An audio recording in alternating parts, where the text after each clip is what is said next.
नमस्कार। क्या आपके घर में बरकत बिल्कुल ठप हो चुकी है? पैसा आता तो है, लेकिन बीमारी या कोर्ट कचहरी में पानी की तरह बह जाता है? क्या लाख कोशिशों के बाद भी बच्चों का विवाह नहीं हो पा रहा है? बिजनेस ठप चल रहा है या फिर रात को सोते समय आपको डरावने सपने आते हैं?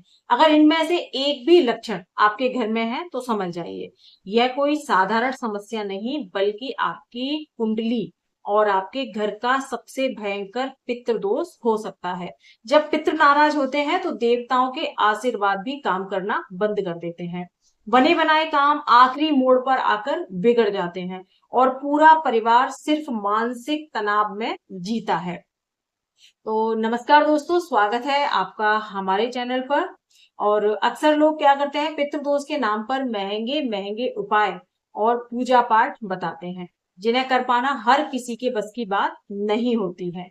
लेकिन आज के इस वीडियो में मैं आपको महादेव से जुड़े 3 ऐसे गुप्त और अचूक उपाय बताने जा रही हूँ, जो आपको इंटरनेट या किसी आम किताब में नहीं मिलेंगे। ये उपाय इतने शक्तिशाली हैं कि नाराज से नाराज पितृ भी तुरंत तृप्त होकर आपकी तरक्की का आशीर्वाद देने लगेंगे। तो चलिए जानते हैं पहला बिल्कुल अलग उपाय, चावल के दानों का महामंत्र। आपको रोज की तरह सिर्फ जल नहीं चढ़ाना है।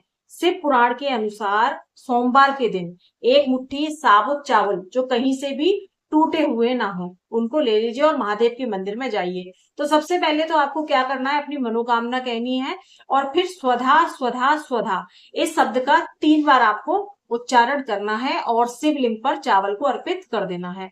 स्वधा पितरों की माता का नाम है और इस शब्द को बोलते ही पितृ सीधे तृप्त हो जाते हैं और महादेव की कृपा तुरंत मिल जाती है। दूसरा महा उपाय है शिवलिंग की दक्षिण दिशा का नियम।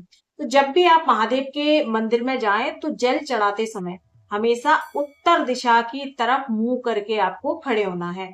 लेकिन जल चढ़ाने के बाद आपको शिवलिंग के ठीक दक्षिण साउथ भाग को छूकर अपने पितरों का ध्यान करना है और अपनी गलतियों की माफी मांगनी है। जाने अनजाने हमसे गलतियां हो जाती हैं।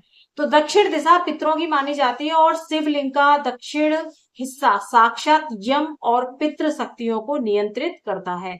वहां हाथ रखकर आपको माफी मांगने से सालों पुराना पितृ ऋण भी एक पल में समाप्त हो जाता है।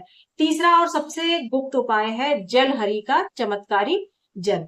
तो अमावस्या या किसी भी प्रदोष के दिन जब आप शिवलिंग पर शुद्ध जल अर्पित करें, तो जो जल हरि से नीचे गिरता है उसे किसी आप छोटे पात्र में या लोटे में थोड़ा सा रोक लीजिए और इस जल को आप अपने घर पर ले आइए और अपने घर में पितृ के स्थान जो होते हैं, यानी जहां आप पानी रखते हैं, मटका या आरओ, उसके पास आपको जल की कुछ बूंदें छिड़क देनी है। इसके बाद आपको उस जल को पूरे घर में छिड़काव कर देना है। आपके घर की उस नकारात्मक ऊर्जा को जड़ से खींचकर बाहर कर देगा।